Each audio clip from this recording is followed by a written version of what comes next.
restrict the scope of this thing, and I think the fundamental point जो हम लोग बार बार भूल जाते हैं, वो दुनिया जो है ना, वो एक दूसरे के साथ मिलकर चलती है, एंटेगनिस्टिक नहीं चलती है। ये जो पार्लियामान है हमारी दुश्मन नहीं है, और यकीनन पार्लियामान हमें नहीं समझती हम उनके दुश्मन हैं।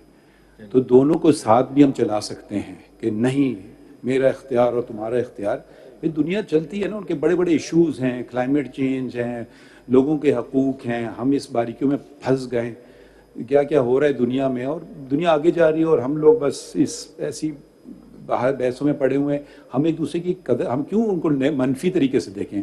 हम कह सकते हैं हाँ आपने कानून नेगेटिव इम्प्लीकेशन दें कि आपने गलत किया, भाई शुरू तो करें इस बात से कि आपने सही किया है। हाँ इसमें कोई गैर आईनी बात है वो हम देख लेंगे, उसको यहाँ तक ख़त्म कर दें। तो इतना हमें लड़ाने की कोशिश ना करें एक इदारे को दूसरे इदारे से। मैं तो कहता हूँ अंग्रेजी में पता नहीं उर्दू में कैसे कहेंगे, लिव एंड लेट लिव। और अब इसकी बस हम देख लेते हैं, कॉन्स्टिट्यूशनैलिटी देखना है, बस इतनी सी बात है। अब हम वो इंटरप्रिटेशन हम लोग कैसे करेंगे? भाई हमारी मर्जी है, अब वो वक्त आएगा कर लेंगे इंटरप्रिटेशन। थोड़ी बहुत अकल समझ है, 40 साल से ज़्यादा वाबस्तगी है कानून से, कुछ ना कुछ समझ आ गई है, तो अब हर चीज़ हम लिख दें कि ये मसला आएगा तो हम यूँ करेंगे और ये मसला आएगा तो यूँ करेंगे, तो फिर तो ना कमेटी की अहमियत रही और ना वो फुल कोर्ट एडमिनिस्ट्रेटिव साइड पे उसकी अहमियत रही, क्योंकि अब फुल कोर्ट का जजमेंट आ जाएगा। फिर तो बिल्कुल आपने हमें पाबंद कर दिया और हमें स्ट्रेट जैकेट में डाल दिया। उधर हमें ना ले जाइए, आप सिर्फ फोकस रखिए आइन पे जो अटैक हुआ है। That is one. Please answer the question. That is one. And two. नहीं देखिए, बहुत से कानूनी में ऑलरेडी एग्जिस्ट करता है, ठीक है।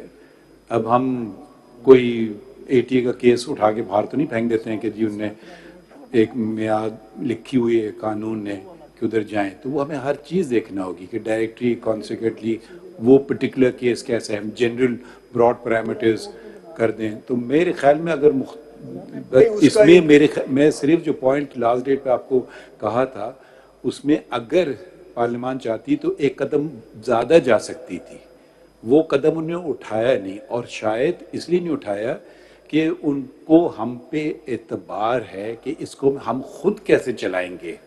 ये भी तो आप कह सकते हैं ना कि अब हम कहते हैं मैंडेटरी, आप लफ्ज़ इस्तेमाल कर रहे हैं मैंडेटरी, तो उसका कोई इसमें तो तस्करा ऐसे हो नहीं रहा है ना, उसमें कोई कॉन्सिक्वेंसेस दे रहे हैं, तो रूल्स ऑफ जितने इंटरप्रिटेशन है वो तो आपके खिलाफ जाते हैं। बट ये कह करके कि डायरेक्टरी और ये कानून का कोई मकसद ही नहीं है, ये भी शायद गलत हो।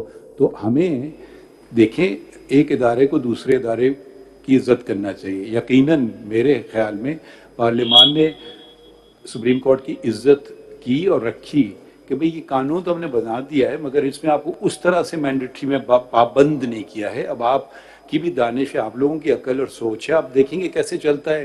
हो सकता है इसके अलावा भी रूल्स बनाने की ज़रूरत पड़े, तो वो मेरे ख्याल में अगर हर चीज़ का हम आज ही जवाब दे दें तो कल हमारे पास जो केसेस आ जाएंगे एक्चुअल केसेस, तो वो फिर तो हम पाबंद होंगे अपनी इंटरप्रिटेशन।